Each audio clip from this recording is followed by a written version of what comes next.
të trajtohen me dashuri të dy gjinit. Ligjet që sot aplikohen në Kosovë garantojnë barazi në çdo sferë të jetës. Të qenit grua në Kosovë asnjëherë nuk ka qenë lehtë. Doket, zakonet e vjetra të kombinuara me mungesën arsimimit e kanë thelluar edhe më tej hendekun e madh të pabarazisë gjinore. Gruaja nuk është trajtuar e barabartë me burrin. Ajo është konsideruar rob i burrit e destinuar t'i zbatojë urdhërat e tij. Dhuna në familje është e mbyllur brenda familjes. Viktima gjykohej nëse raportonte atë jashtë, pra korritej.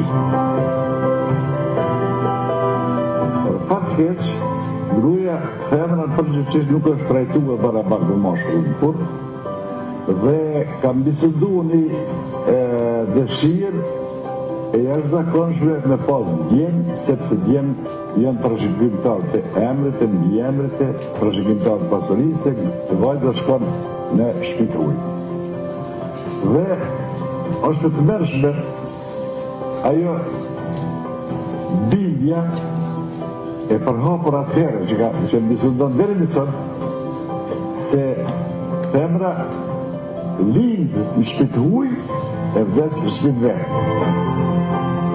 Themelimi i Universitetit të Prishtinës ishte një ngjarje historike për shqiptarët e Kosovës. Ishte kthesa e madhe që mundsoi arsimimin e lartë në Kosovë. Kjo periudhë nisi zhvillimin dhe emancipimin e shoqërisë, e që ishte edhe periudha kur filloi hovshëm emancipimi edhe i gruas në Kosovë.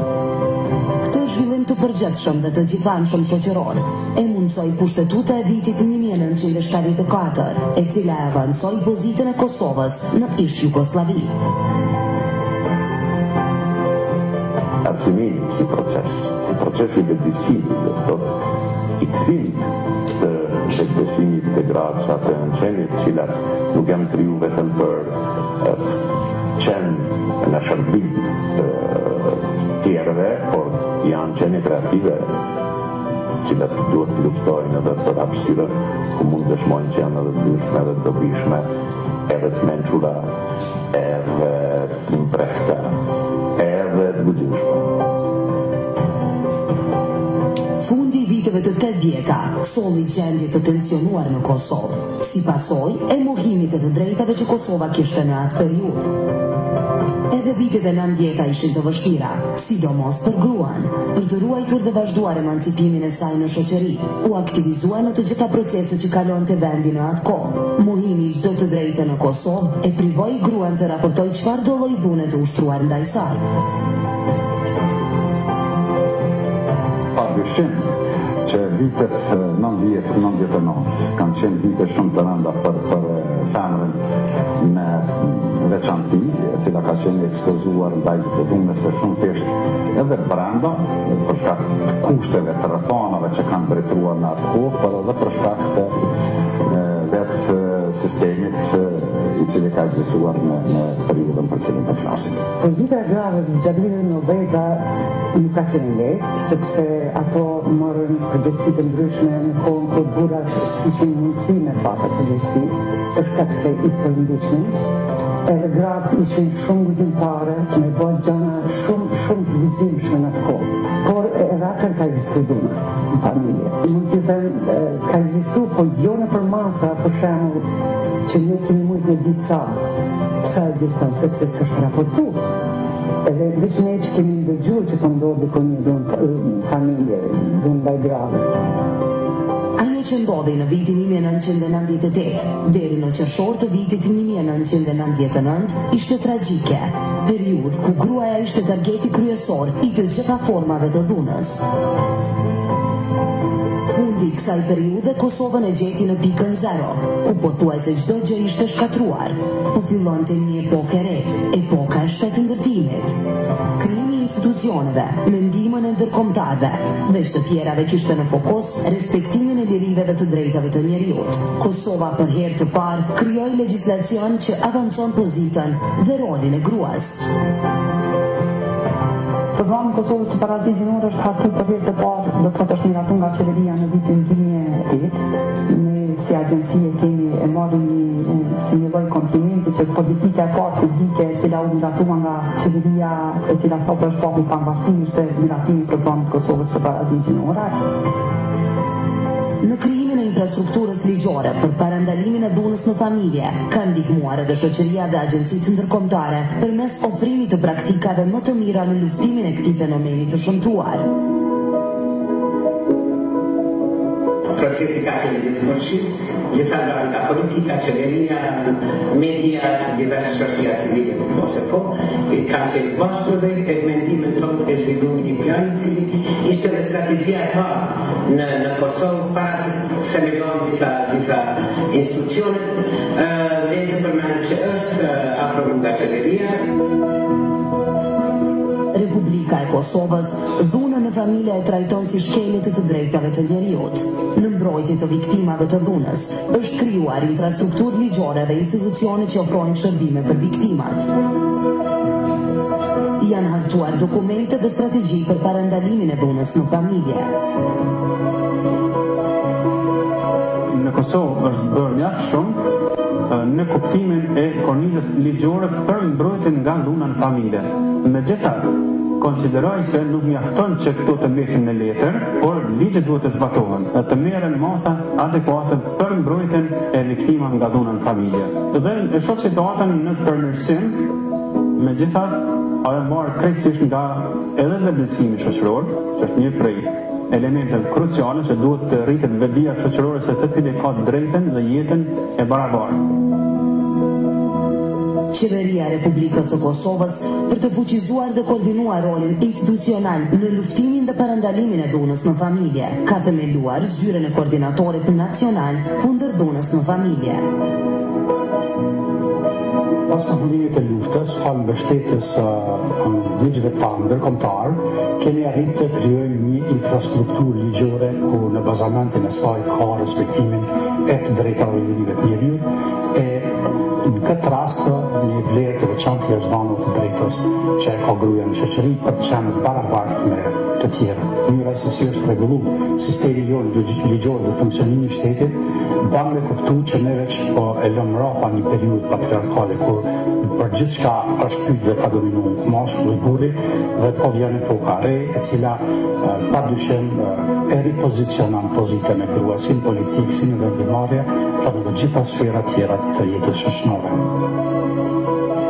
Parandalimi i dhunës në familje dhe asaj në baza gjinore është sulm i institucioneve të Republikës së Kosovës përmes fuqizimit ekonomik të grave dhe mbështetjes së vazhdueshme të pozitës së viktimave të kësaj dhune.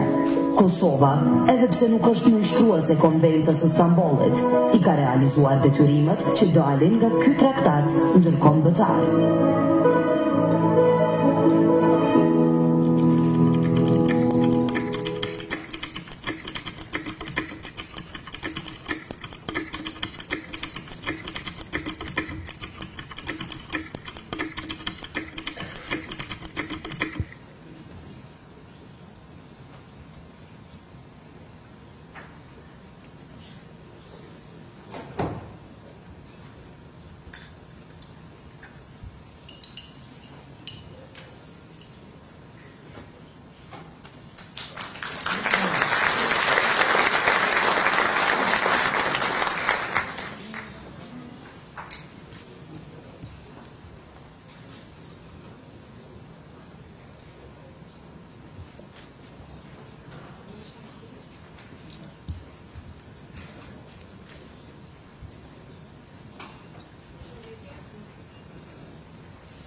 Atëherë si fillim të gjithë ju që do të përdorni përkthimin për të kuptuar gjithçka që do të zhvillohet në kuadër të kësaj konference, në numrin 3 e shtypni për shqip, numrin 4 për anglisht, ndërsa numrin 5 e keni përkthimin në gjuhën serbe.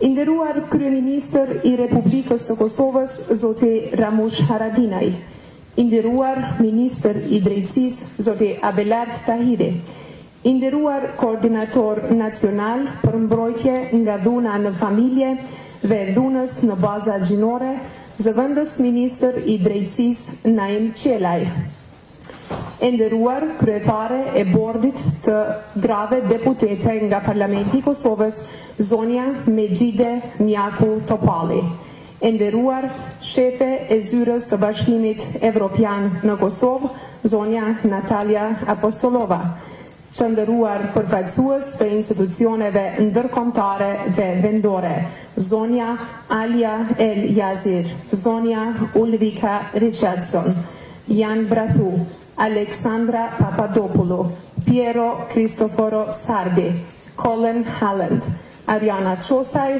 zonja dhe zotrin, mirë se vini në hapjen e punimeve të konferencës rajonale Qasja në drejtësi për viktimat e dhunës në familje dhe dhunës në baza gjinore.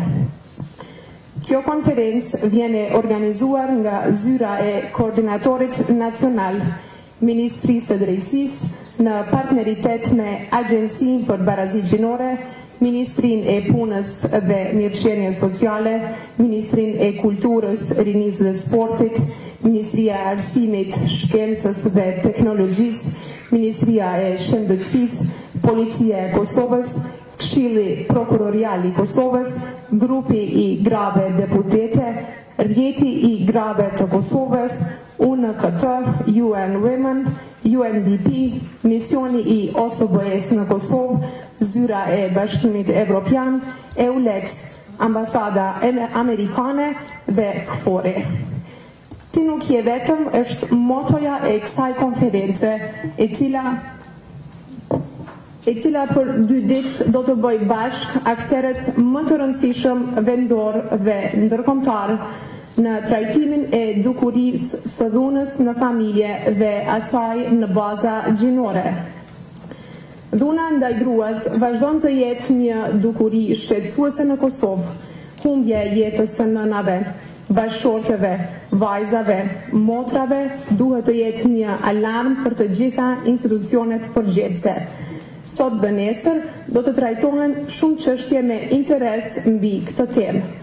Të nderuar, sot pjesën hyrëse e hapim me fjalën e kryeministrit të vendit, zotit Ramush Haradinaj.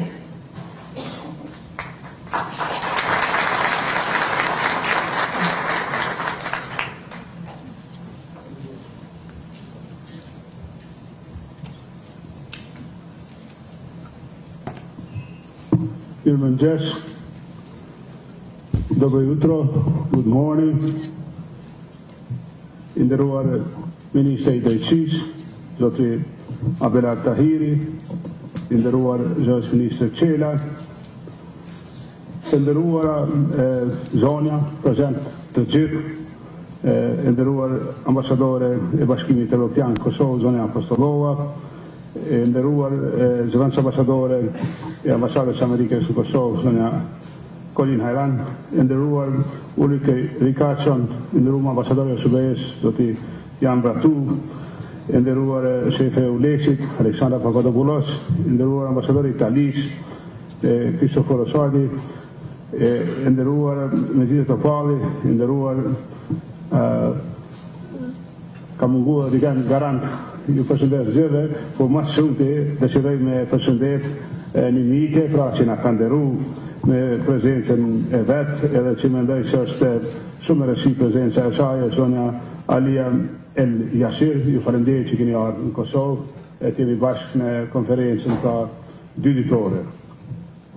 Ndoshta kontributi im është modest, duke pas parasysh se këtu kemi edhe Ministrin e Drejtësisë, edhe zëvendës ministrin, gjitha zonjat edhe gjitha ata që kanë punuar intensivisht, që kjo temë pra ta mbrin peshën e vet, edhe unë që fillim dëshiroj t'i falenderoj të gjithë pra organizatat që kanë marrë pjesë, Ministrinë e Drejtësisë, gjithë aktërët tjerë që ne sot po jemi bashkë edhe po e trajtojmë një temë të rëndësishme që është dhuna në familje, dhuna ndaj gruas, edhe ju falenderoj për punën e mirë që keni bërë, po njëkohësisht edhe për përgatitjen dhe mbajtjen e konferencës, edhe pashtu ju falenderoj për raportet e përgatitura, të cilat na sjellin edhe më saktë pra punën që ka ndodhur rreth kësaj teme.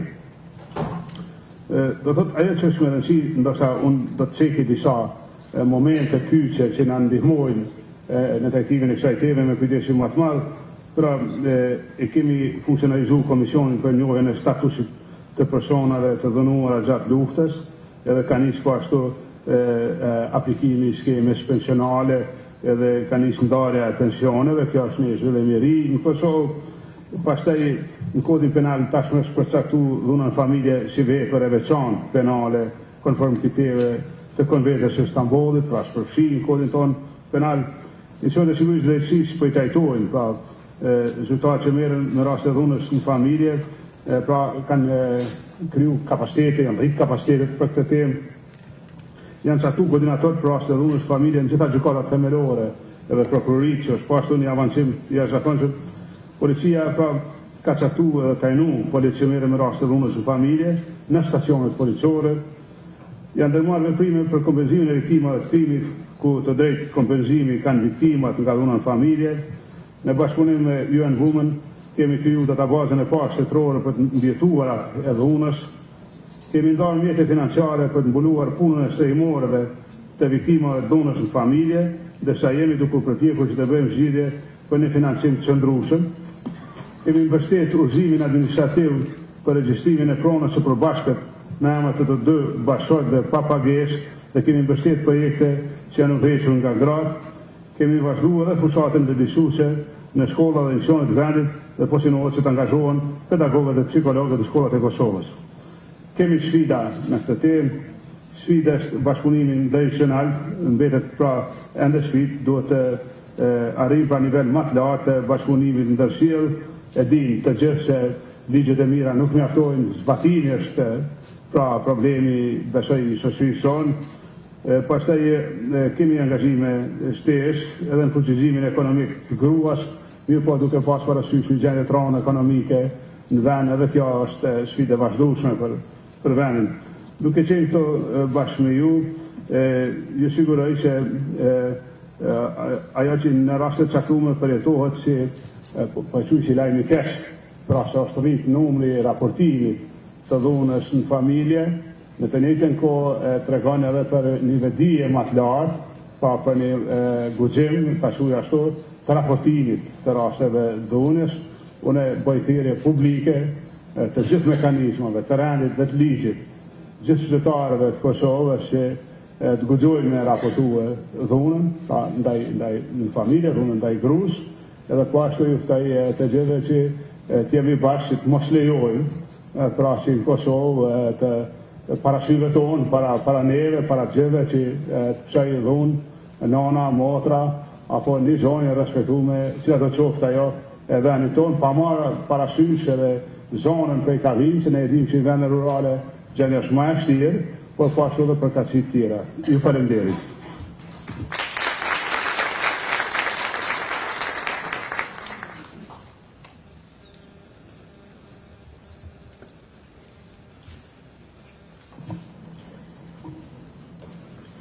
Faleminderit, zoti kryeministër. E ftoj tani të marrë fjalën ministrin e Drejtësisë së Republikës së Kosovës.